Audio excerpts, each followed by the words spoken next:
Welcome back to Fox Fight Game, presented by Tap Out. I'm Mike Straka, and this weekend, UFC 109, Couture versus Coleman promises to deliver some great fights. Let's talk Matt Serra versus Frank Trigg right off the bat. Our boy Matt Serra versus the old man Twinkle Toes. What do you think, Frankie? Got to go with Matty. I think he's got a lot of power in his hands. He's well versed in in the ground game. Wrestling, you got to give to Frank Trigg. But I just think Matt's was pretty game in that fight against Hughes. I think it kind of went his way, so I'm expecting to go. He's going to win this one. I agree. I thought Matt Serra probably should have won that fight against Hughes. Yeah, depending on how you look at it, I'm being a little biased, and I thought he won. Yeah, I'm biased too because we're both the same height. Right, Allison? I like that. That's your reason to be with someone. Although I do the same things. I'm like, I like their shorts. I'm picking him. Chris Liguori, Matt Serra versus Frank Trigg, and Trigg's been around a long time, as long as Matt. Matt's a young guy, but he's been around this fight game for a very long time. For sure. Who do you like in this fight? I like Matt Serra for sure. I think he's a little bit more well-rounded. Maybe not as technical striking-wise. I feel like he has the advantage, he's a heavy hitter. Mm-hmm. Definitely on the ground. He's got the advantage there, and just as of late, he's been performing a little bit better than Trigg has. So I'm going to go with Serra in this one. All right, Josh, Coleman versus Couture. Now, this fight was supposed to be UFC 17. It's now UFC 109, and they're finally facing off. What's your prediction? Pain. Yeah, Pain. I like Randy to win. I just think you look at where they are in their careers and what Coleman brings. If Coleman doesn't gas, he's got a shot maybe. But the question with him is always cardio. He swears he's in shape, but, we've heard it before. I think Randy has the antidote for him. Randy Couture is just a machine, isn't he? Frankie? Sure. He's like a science project, you know what I mean? He just baffles me how he can be that competitive at the age he's at. Well, and Allison, we talked about Herschel Walker being 47 years old. Randy Couture is 47 years old, but there's a world of difference between the skill set there. Oh, well, how much more training does Randy have? It's that right there. And I think if you combine Randy and Mark's ages, it's like 91 years in the ring or something like that. So, but they're two incredible fighters. You can't deny them that. So I think it's going to be a really exciting fight. Very cool. And one more fight that we want to talk about with Chris Liguori is Hollis Gracie going against Mustafa Al-Turk. Well, we'll talk about Chael Sonnen. Actually, Mustafa got scratched because he had some immigration issues, I believe. So he's fighting this Beltran. Oh, he's Carlos Beltran? Not Carlos Beltran.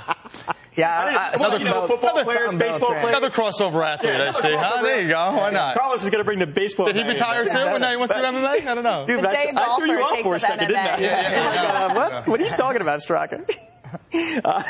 Well, Chael Sonnen versus Nate Marquardt, that's a great fight. Yeah, that's going to be a great fight. I think Marquardt's got all the tools to beat him. I really do. It's going to be an exciting fight, and Sonnen looked good in his last fight. Yeah. And let's talk real quick about our boy Dan Miller versus Damian Maia. That's another one. Could go either way. Damian Maia is a great fighter. Oh, phenomenal. But we saw what Nate Marquardt did to him last time, right? It was sure. Yeah. And that could happen to anybody. I don't think you look at just that fight as as too much. He got caught with a good right hand. He made a mistake, and a great fighter capitalized on it. But I think that's going to be a grind, man. I think it's going to be a great fight. Josh, what do you think about Damian Maia fight versus Dan Miller? It's tremendous jiu-jitsu from Maia, and Miller likes to submit people as well. Maia is probably the better pedigree, the better jiu-jitsu fighter, and so I'm leaning in his direction. But it's a good fight. All right, Marquardt and Sonnen, that's going to be a great fight as well. What do you think? Yeah, I like Nate. I like him pretty big, actually. Kale's a tough guy. He can control you and take you down. I just don't think he's going to be able to do that against Nate. And even if he gets takedowns, he's not going to outposition Nate. He's definitely not going to submit him. I think over the course of 3 rounds, Nate finds a way to get the stoppage. Hey, Allison, people are talking about Nate Marquardt going up against none other than Anderson Silva if he wins. That's a tough fight, isn't it? Definitely, although I'm definitely a Marquardt fan. I just think he's really exciting to watch. He definitely is, but I don't know, Silva... That'll be one that I got to see, definitely. I didn't know that Attack of the Show had an MMA expert. I had no clue. We do. Both Blair Herter and Blair Butler are incredible MMA fanatics, and they literally approached the producers and were like, we want to do an MMA spot on the show. And they gave them a shot, and they did a great job with it, and now it's a regular bit. And it's become one of the few sports that we cover on our show. In fact, I saw, and Frankie, Samir Sadala is going to be on Attack of the Show today, talking UFC 109. Cool. You should do that show. Yeah. Get Frankie. You know who Frank Yeager's fighting next, right? BJ Penn. Yeah. That's going to be an interesting one. I saw Diego about a week after his fight with him. Yeah, his face looked pretty bad. He wasn't that pretty, yeah. So, well, Frankie doesn't. Frankie doesn't start off that pretty, so he's all right.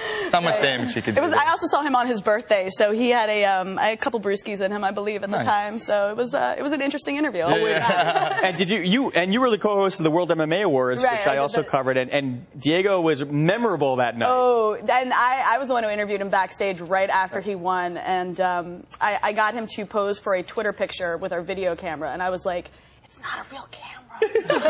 But he was great. He played right along. I'm going to do my impression of Diego Sanchez at the World MMA Awards. I just want to thank Clay Guida for helping me get the fight of the night. What am I doing up here? Round 3, stand by.